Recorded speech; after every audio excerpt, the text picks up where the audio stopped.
New evidence has surfaced shedding light on Mubariz Mansimov's shadowy dealings. On October 21, 2025, Mansimov published a Facebook post featuring a photo with Nicholas Musin, a high-profile U.S. lobbyist and Republican strategist, adding the caption, "It's always a pleasure to spend time with my dear brother, Nick." This was not Mansimov's first post about Nicholas Musin.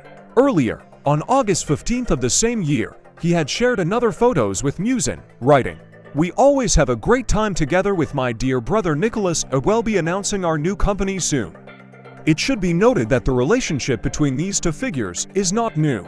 Back in 2020, when Mubariz Mansimov was arrested, social media accounts associated with him proudly claimed that three global giants, along with their respective legal organizations, had taken up his defense and signed an agreement. These were Sherry Blair, wife of former UK Prime Minister Tony Blair and founder of Omnia Strategy LLP UK, Alan Dershowitz, a prominent American lawyer, and Professor Nicholas Musin, described as one of the leading criminal defense attorneys in the United States. The Free Mubariz Mansimov Facebook page even attached a copy of the alleged contract. In that attachment, Nicholas Musin's response to Mansimov's arrest was presented as follows. Who is Nicholas Musin? Nicholas David Musin is a Canadian-born American Republican political strategist, lobbyist, lawyer, and physician. He has served as Director of Coalitions for the Republican Conference in the U.S. House of Representatives and as Deputy Chief of Staff and Senior Advisor to Republican presidential candidate Senator Ted Cruz, a politician known for his pro-Armenian and anti-Turkish positions. Prior to that, Musin worked as Chief of Staff to then Congressman Tim Scott. Following the 2016 U.S. presidential election, he founded Stonington Strategies, a lobbying and consulting firm that represented, among others, the state of Qatar and the Democratic Party of Albania.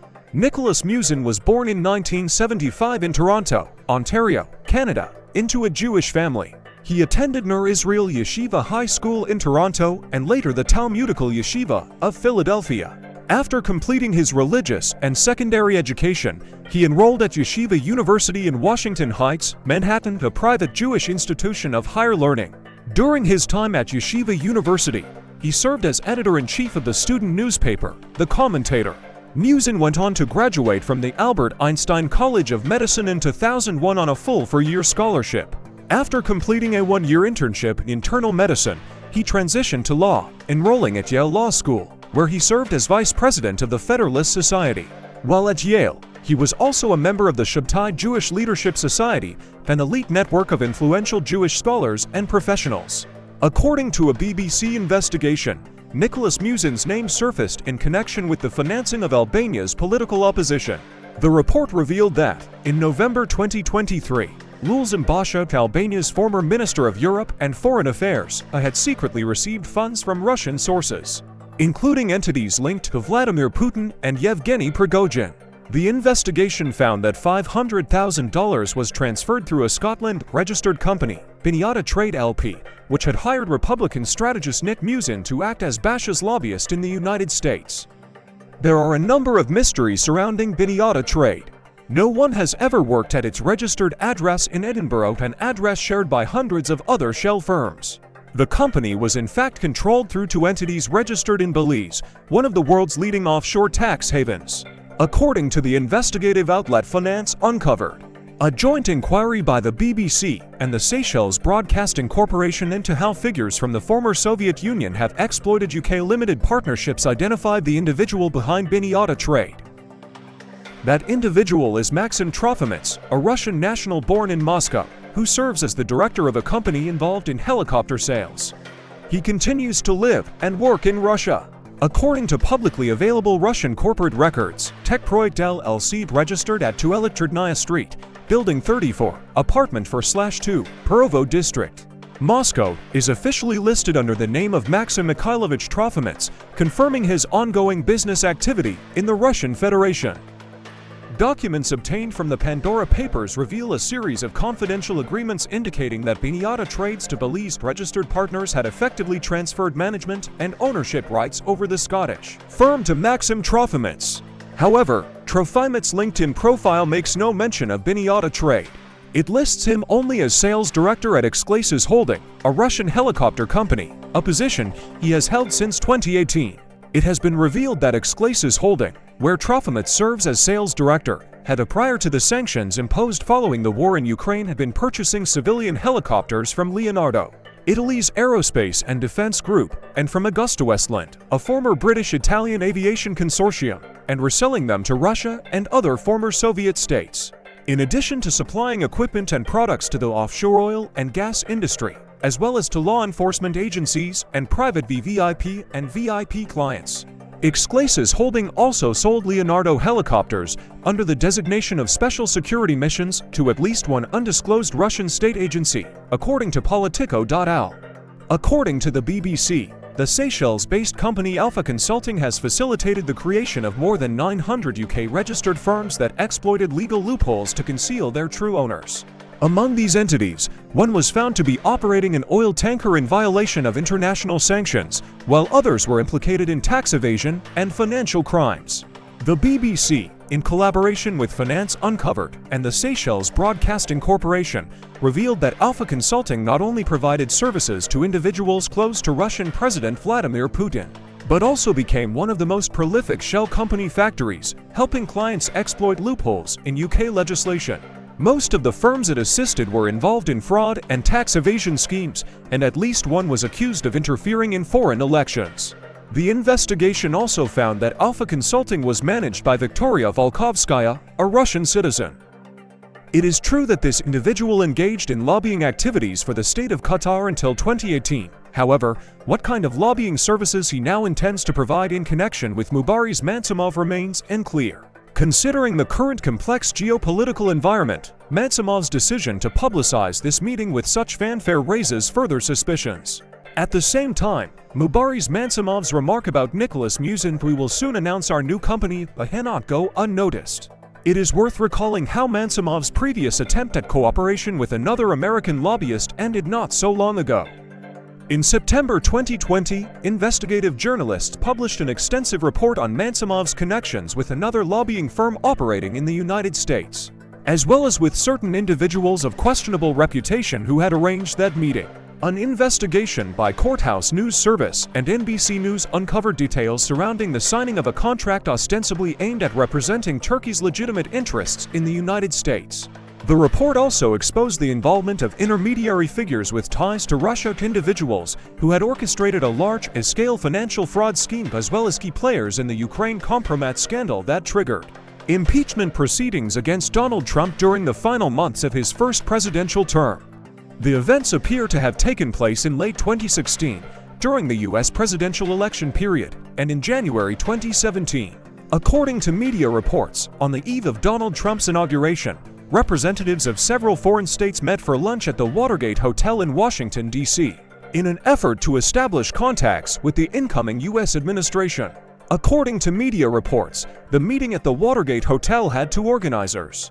Lev Parnas, a Florida businessman whose behind-the-scenes dealings in Ukraine would contribute, about 3 years later, to Donald Trump's impeachment, and Mubariz Mansimov, who was subsequently arrested over his murky activities and alleged links to FATO. In an interview with journalists, Lev Parnas recalled that Mubariz Mansimov introduced Brian Ballard, a deputy chair of Trump's inauguration committee, as the #1 among Trump's people. Politico also described the Florida-born Ballard as the most powerful lobbyist in Washington during the Trump era. During that period, lobbying agreements were negotiated with the involvement of Lev Parnas, Mubariz Mansimov, and Farhad Akhmedov. Later, neither Mansimov nor Akhmedov responded to journalists' inquiries regarding their participation. Under these lobbying deals, Ballard's firm agreed to represent the interests of Halkbank, Turkey's state-owned bank, for $125,000 per month. Notably, this bank had previously been blacklisted in the U.S. for fraud, money laundering, and sanctions violations. Parnas received $45,000 for his role in arranging the contracts. He claimed that the payment was intended to ensure Ballard's silence, though Ballard Partners categorically denied this. Pay special attention here. When Mansimov met with Michael Flynn, Donald Trump's former national security advisor, one of Flynn's partners was simultaneously associated with members of the Mormon polygamous sect and an Armenian-American mobster who was later convicted for his role in a $511 million fraud scheme in the U.S. According to Lev Parnas, he was introduced to Mansimov through Mansimov's close friend, Igor Fruman, a Florida-based businessman of Belarusian origin. Their first meeting took place on December 5, 2016, at a high-end Asian-style nightclub called Buddha Bar in Kyiv, owned by Fruman, during a dinner event. According to Parnas, the main topic of conversation with Mansimov at the Buddha Bar centered on Parnas' connections with Ballard, who was regarded as an influential figure within Trump's political circle. Parnas recalled meeting Ballard in October 2016 at an event in South Florida for Trump's VIP donors. Mansimov, for his part, was eager to be formally introduced to Ballard. At least, that is how Parnas describes it. The Kyiv nightclub where Mansimov and the others socialized is owned by Igor Fruman, Lev Parnas' business partner. Mansimov's first meeting with Parnas also took place at this venue. In the accompanying photo, from left to right, are Fruman, Mansimov, Turkish businessman Fikret Orman, and Parnas. Parnas acknowledged that, much like with Ballard, he and Mansimov quickly became friends during their time in Kyiv. In early January 2017, while Mansimov was in Washington, Parnas requested invitations from Ballard for both himself and Mansimov to the inauguration VIP events. According to Parnas, Ballard provided the tickets free of charge. The photo was taken at a reception following the inauguration ceremony. To Mansimov's left stands Moldovan businessman Emanuel Grinchpin, while to his right are Kazakh oligarch Alexander Mashkevich and Lev Parnas. Based on photos circulated online by Mansimov and employees of his Palmolive company, it appears that he attended at least two VIP events at the time. The moment when President Trump seemingly ignored Mansimov and walked past him was misleadingly presented online as evidence that Mansimov met with Trump.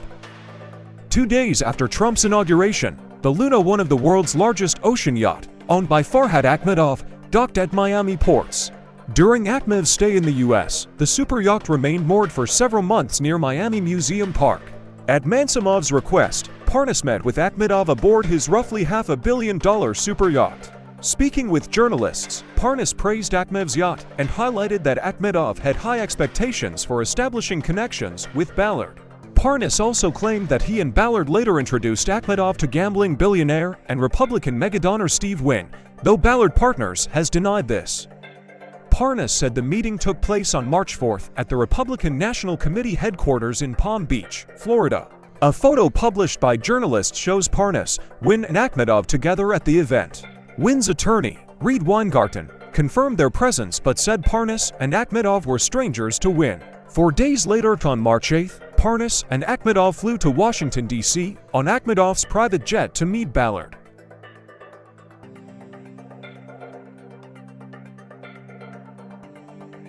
The screenshots are from Lev Parnas' correspondence with Brian Ballard.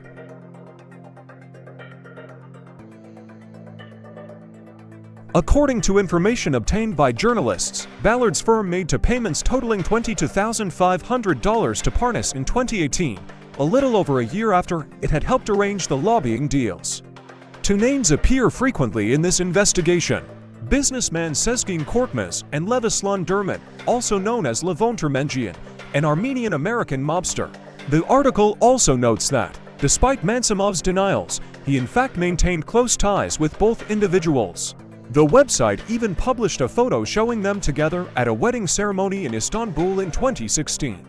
The article notes that, in addition to serving as intermediaries and cultivating ties between the United States and Turkey, Mansimov and Korkmaz were also business partners of Derman, a figure widely known as a mobster and fraudster. It further supports evidence of Mansimov's partnership with Derman through a document dated October 2016, which shows that the two jointly established the U.S. branch of the Palmolive company.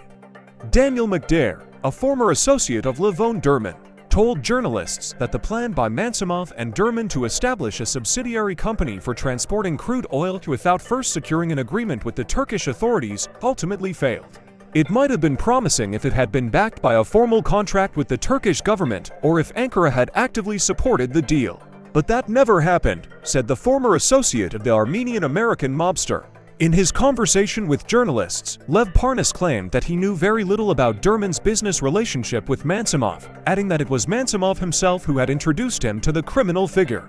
The final detail in this regard is a screenshot of a message Mansimov sent to Parnas on January 22, 2017, in which he asked Parnas to persuade Ballard to make an effort in the Reza Zareb case. No further information has been disclosed about Mansimov's possible motives or connections concerning Zurab's release. Nearly a decade later, Mansimov once again finds himself entangled in dubious dealings that follow a familiar pattern. 10 years ago, he sought proximity to the new U.S. administration through Lev Parnas. Now, he appears to be cultivating ties with Nicholas Musin, a figure reportedly connected to covert links with Russia. The true purpose of this new relationship remains an open question.